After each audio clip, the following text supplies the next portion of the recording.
Prices بڑی نہیں ہیں. آپ کو یہ وہاں کس کے نے کہا ہے جرنلسٹ سے کہ جب ہم بات کرتے ہیں وہ ہمیں خود بتاتے ہیں کہ ہمارے ملک میں اس طرح مجھے مہنگائی نہیں نہیں ہوئی پتا جتنی پاکستان میں ہو گئی؟ مجھے نہیں پتا کہ آپ نے کس جرنلسٹ سے بات کی ہے، لیکن کچھ تھوڑی بہت انفارمیشن جو میرے پاس ہے وہ میں آپ کو دے دیتا ہوں کہ وہاں پر تمام ملکوں پہ فرق پڑا ہے اور ہر سیکٹر پر فرق پڑا ہے. آپ نے بے شاید شک فرق پڑا ہے اختیار صاحب، آپ لیکن نے ایسا لگ رہا ہے کہ آپ نے پاکستان پہ وہ آپ زیادہ نے ہی فرق پڑ رہا ہے. اگر آپ نے خود ہی فیصلہ کرنا ہے تو اب کر لیجئے. میرے پاس تو جو چلے آپ بتا دیں، آپ انفارمیشن بتا ہے دیں وہ یہ میں جو آپ کو دے پیٹرول اور دیتا ہوں. ڈیزل والے مارجنز ہیں، کیا یہ بات جھوٹی ہے؟ عائشہ ذوالفقار، آپ نے پہلے جو سوال کیا اس کا جواب دے دوں یا جو دوسرا جی کیا جی جی اس کا دے بالکل دوں یا بالکل. جو آپ تیسرا کر رہی ہیں اس کا دے دوں؟ چلے سر آپ پہلے پہلے آپ کا جواب ڈیسائیڈ دے کر دیں. لیں گے.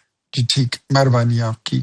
سب سے پہلے میں آپ کو بتاؤں کہ اس وقت جو ریجنل کمپیریزن ہے US ڈالر میں پر لیٹر میں، پاکستان از 1.41 پر لیٹر، بنگلہ دیش از 1.14 per liter, Sri Lanka is 1.43 per liter, and UAE is 0.89 per liter. اب آپ دیکھیے کہ اس جنگ سے جی پہلے ان کے کیا ریٹس تھے اور آج کے کیا ریٹس ہیں. میں نے آپ کو کمپیریزن بتا دیا. جہاں تک آپ انڈیا کی بات کرتی ہیں تو وہاں پر تو پیٹرول پمپوں پر لڑائی بھی ہو رہی ہے، وہاں پر تو پیٹرول ناپید بھی ہو جاتا ہے، ان کے تو پیٹرول پمپ خشک بھی ہو جاتے ہیں، وہاں پر تو گیس کی مکمل بندش بھی ہو چکی ہے. کیا پاکستان میں ایسے حالات ہیں؟ وائی ناٹ ہم جو جی چیز ہم پازیٹیو کر رہے ہیں اس کو کیوں نہیں ہم بات نہیں کرتے، اس کو کیوں اپریشیٹ نہیں کرتے ہیں؟ کیا اسلام آباد راول پنڈی میں میٹرو جو ہے وہ مفت میں نہیں چل رہی ہے پبلک کے لیے؟ کیا پورے پنجاب میں سرکاری جو ٹرانسپورٹ ہے وہ فری نہیں چل رہی؟ ایک ایک بس کو 1-1 لاکھ روپے کی سبسڈی پر منتھ دی جا رہی ہے، ٹرکوں کو دی جا رہی ہے تاکہ گڈس ٹرانسپورٹ اور پبلک ٹرانسپورٹ کو سبسیڈائز کر کے کہ عوام پر بوجھ نہ پڑے.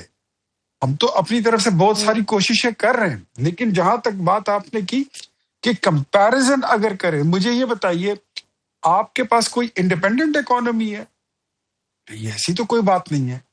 آپ IMF کے پروگرام میں بھی ہیں، ایک طرف ہم لیوی کی ٹیکس کی بات کرتے ہیں، آپ IMF پروگرام میں بھی ہیں، آپ اس سے خود کو چھڑا بھی نہیں سکتے. آپ نے دیکھا تھا کہ ماضی میں IMF پروگرام کے ہوتے ہوئے عمران خان نے اس کو بریچ کیا، توڑا، تو اس کا پھر شاخسانہ کیا ہوا؟ جی آپ ڈیفالٹ میں چلے گئے تھے، اور پھر عمران صاحب خود اس کے اعلانات کر رہے تھے کہ پاکستان اب ڈیفالٹ ہونے لگا ہے، یہ اب صومالیہ بن جائے گا، یہ دیوالیہ بن جائے گا، یہ سری لنکا بن جائے گا. ہم نے اس ڈوبتی نیا کو بچا کے ہم یہاں تک لائے ہیں. کیا اس جنگ سے پہلے آپ ڈینائی کر سکتے ہیں کہ حالات اچھے نہیں تھے؟